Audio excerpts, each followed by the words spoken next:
네, 하나, 둘. 영화 8월의 크리스마스를 감독의 시점에서 분석하는 리뷰를 시작합니다.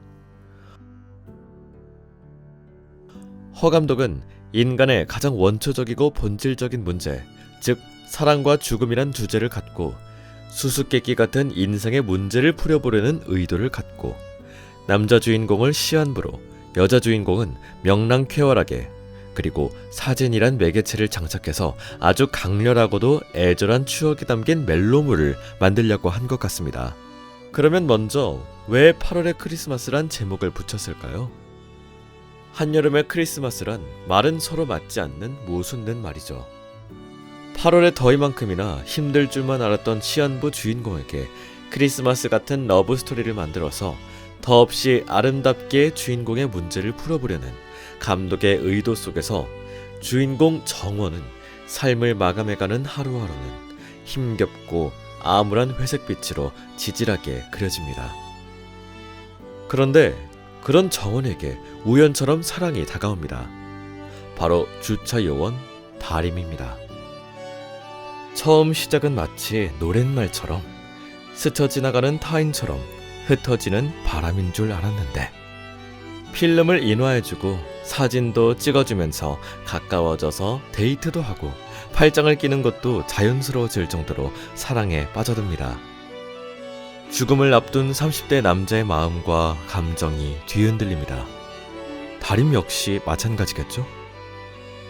죽음의 끝자락에 서 있는 정원에게 다가온 다림의 따뜻한 공감과 소통은 마치 크리스마스처럼 정원의 마음을 들뜨고 설렘으로 가득하게 만드는 보물과도 같은 사랑 이야기를 감독은 하려는 겁니다. 그러면 왜 감독은 서로 어울리지 않는 극과 극인 죽음과 사랑을 엮어서 영화를 풀어갔을까요? 아직 청춘인데 죽음을 맞이해야 한다는 현실이란 막막함 앞에 반항하듯 오기가 발동하고 부하가 치솟아 안 먹던 술도 왕창 마시며 오열하고 발악도 정원은 해봅니다만 오히려 자신은 무력하게 무너지는 지질한 모습만 보일 뿐이죠.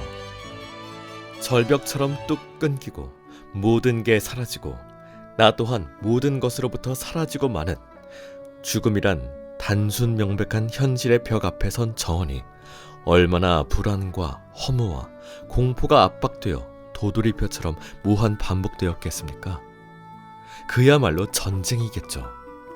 그러나 죽음의 끝자락에 서 있는 정원에게 다가온 다림의 따뜻한 공감과 애틋한 소통은 마치 크리스마스처럼 시한부 정원의 마음을 들뜨고 설렘으로 가득하게 만드는 보물과도 같은 사랑이란 장치를 통해서 죽음이란 소재의 무거움을 버텨내게 하려고 한 감독의 의도대로 정원이 과연 시한부 인생이 맞는가 의문이 들 정도로 행복한 사람으로 변하는 걸 보면서 죽음의 그림자까지 지워낼 수 있는 무한한 동력 에너지를 뿜어내는 사랑의 위력을 확인합니다.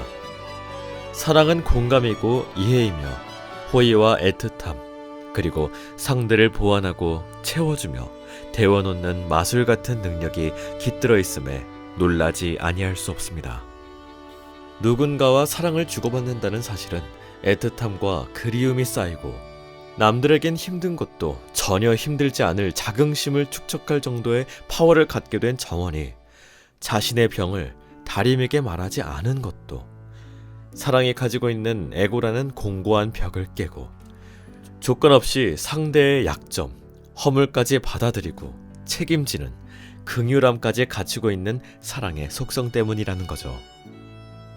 죽음 앞에선 그 어떤 존재도 무력하고 불안과 공포에 떨게 하지만 그 어떤 세상 시름도 초연할 수 있게 만드는 따뜻한 사랑의 영향력과 무게를 감독은 은밀히 드리워지게 하고 싶지 않았을까요? 그러면 다림은 왜 시한부 정원을 그렇게 좋아하게 됐을까요? 아마도 다림은 일상에 지쳐있는 상황인 것 같네요. 그 이유를 감독은 밝히지 않지만 그녀가 화장도 안 하고 언제나 나무 그늘 등에서 외톨이로 보내고 이제 막 안면 튼 사이인데 남의 사업장에서 무심히 낮잠을 자고 나중엔 다림이 사진관에 돌을 던지며 폭발하는 등 그녀의 행동이나 감정선을 통해서 조금은 힌트를 얻을 수 있지 않았을까요? 아마도 다림은 취직 공부를 핑계로 길고 긴 백수 생활을 하지 않았을까요? 그런데 결국 가족들의 성화에 마지못해 적성도 안 맞고 낯설기만 한 주차단수건 임시직에 급하게 채용된 거죠. 그렇게 매일 반복되는 일상성에 전전긍긍하던 그녀에게 일종의 도피처가 생긴 곳이 정원의 사진관이었던 거죠. 그렇게 다림은 정원에게 가까워졌고 보통의 사랑처럼 그렇게 사랑이 싹 텄고 서로에게 빠져들었던 거죠. 그런데 두 사람의 사랑은 위기를 맞았습니다. 다림이 다른 곳으로 발령이 나서 그 사실을 정원에게 알리려고 애를 쓰지만 못 만나고 정원의 사진관 안에 우여곡절 끝에 편지만 넣을 뿐이죠. 계속 정원의 모습은 보이지 않고 답도 없는 정원의 태도에 다림이 마침내 애증으로 폭발합니다. 정원이 쓰러져서 병원으로 실려간 사정을 알 길이 없었기 때문이죠. 그런데 얼마 후 그녀는 다시 사진관으로 돌아옵니다. 왜 돌아왔을까요? 다 끝났다고 생각하고 마음도 접었지만 다림은 잠을 이루지 못하며 정원을 유추해보지 않았을까요? 번듯한 사업장도 있고 맘씨나 모든 게 정말 괜찮은 남자로 자꾸 눈에 밟혔겠죠. 그런데 왜 정원이 사라졌을까? 결국 그 답을 찾은 거죠. 정원에게 문제가 있었다는 걸 말이죠. 그래서 그녀는 다시 사진관 앞에 섰는데 사진관엔 자신의 사진이 걸려 있습니다. 자신을 향해 카메라 셔터를 누르던 정원의 애정어린 시선과 표정들이 아른거리는 만감이 교차한 순간이지 않았을까요? 초원 사진관은 그녀에겐 아름답고도 아픈 추억의 장소가 됩니다. 그곳을 통해 그녀의 감성과 가슴은 따뜻해졌고 애틋해졌으며 자긍심과 긍휼을 지닌 자신으로 변한 걸 발견하지 않았을까요? 사진 속의 주인공은 떠났지만 그의 사랑은 변하지 않았다는 사실 또한 그녀에겐 안도감이 되었으며 그동안 주고받은 자신의 사랑이 허상이 아니었음을 마음속 깊이 간직할 수 있게 된 그녀는 이제 미소 지으며 떠날 수 있게 됐습니다. 그러면 왜 감독은 수많은 직업 중 사진사를 주인공으로 선택했을까요? 사진은 다른 사람들과 소통, 즉 추억하기 위해 존재하는 매개물이죠. 사진은 수시로 급변하는 시간 속에서도 생생한 지금이란 시간을 현재화시켜주고 삶과 죽음 사이 공전도 가능하게 한다는 소재가 영화의 주제와 맞닿아 있어서 정원이 남기고 간 사진은 자신이 떠나고 난 뒤 자신을 그리워할 사람들을 위해서 장수 사진을 찍는 어르신들처럼 정원도 자신의 사진을 남겨서 다림에게 추억을 소환하고 그리움을 담아줍니다. 물론 사진은 퇴색하고 마는 사물에 지나지 않지만요. 그 후 다림은 정원과의 추억을 곱씹으며 살지 않았을까요? 영화의 마지막에서 사진관을 나온 아버지가 스쿠터를 타고 가는 걸 비춰주는 것은 정원의 공간이었던 사진관을 아버지의 장소로 확장시키죠. 한 사람은 사라지지만 다른 사람에 의해서 채워지는 게 세상의 질서임을 보여주고 끝을 맺네요. 시간의 한계를 살아가는 우리네 인생, 당연히 잘 살아야겠죠.